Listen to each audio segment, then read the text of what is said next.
For many people, pets are like family members, so when they die, they're buried formally too.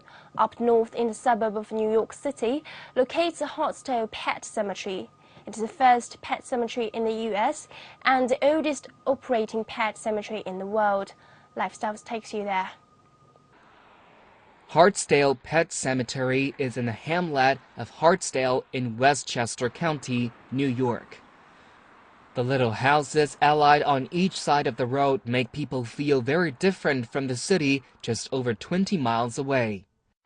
Take a little bit of walk, you'll find yourself in front of Hartsdale Canine Cemetery, more commonly known among New Yorkers as Hartsdale Pet Cemetery.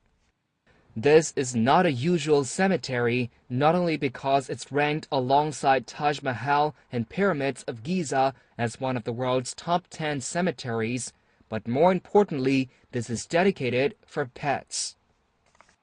It started as a spin-off from a public health movement in the United States in the late 19th century. At that time, New York City banned the burial of animals in its urban areas. The founder of the cemetery, Dr. Johnson, who was a distinguished veterinarian in Manhattan, then offered his summer house in the suburb for his clients to keep the remains of their beloved animals.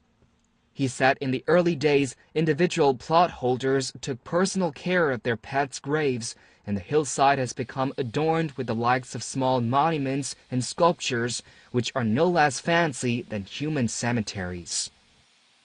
It got to be so many people started to do it that he decided that he would organize this as a pet cemetery, establish some rules and regulations so that the cemetery would always exist.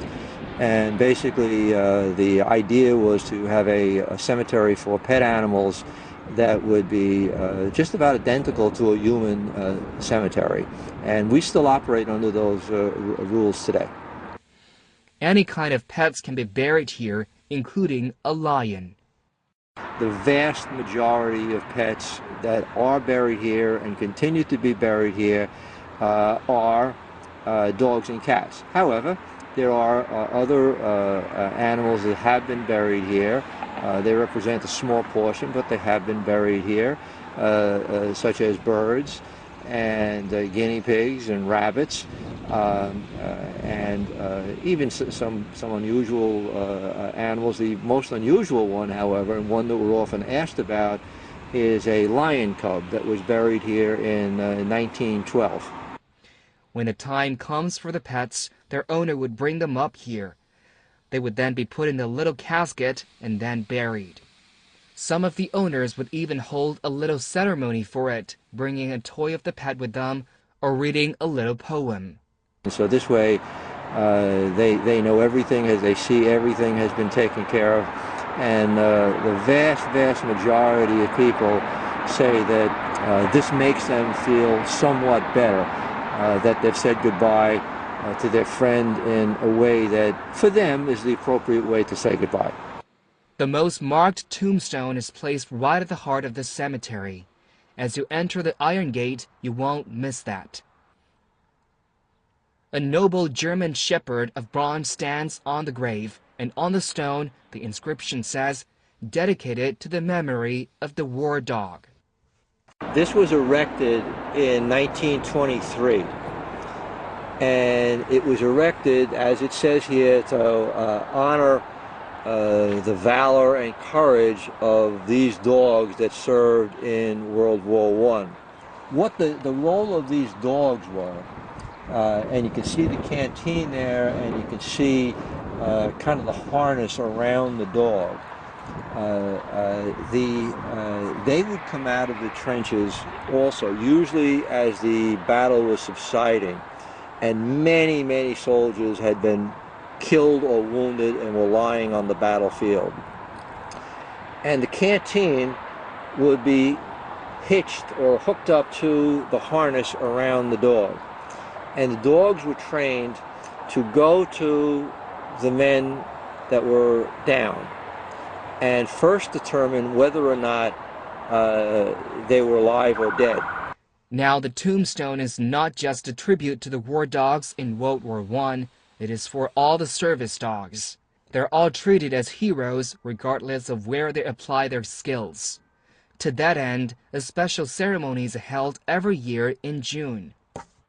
Here we usually get a few hundred people. If the weather's nice, a few hundred people come here. We invite them here to celebrate learn about the courage and service that animals render to humans. Today, the peaceful kingdom is the final resting place for more than 80,000 pets. Most of them are local, but there are pet owners who travel all the way from Washington or even Florida too. Also, it is common to see some tombstones with exotic characters. Although it's a cemetery for pets, there are exceptions for people who love their pets so much that they want to bury it together with their pets. In that case, human bodies must be cremated before they can be buried at Hartsdale Pet Cemetery. I, like most of the folks who come here, consider the pet as part of the family. That's not to say that we equate them to humans, but we think of them part of the family because we take care of them, feed them, and give them shelter. And of course, they give a lot back to the family. They're always there, they're loyal, and the sad part of having a pet, probably the only downside of having a pet, is they usually don't last. They don't live long enough for us. Just as it says on its official website, our pets provide companionship, acceptance, emotional support, and unconditional love during the time they share with us.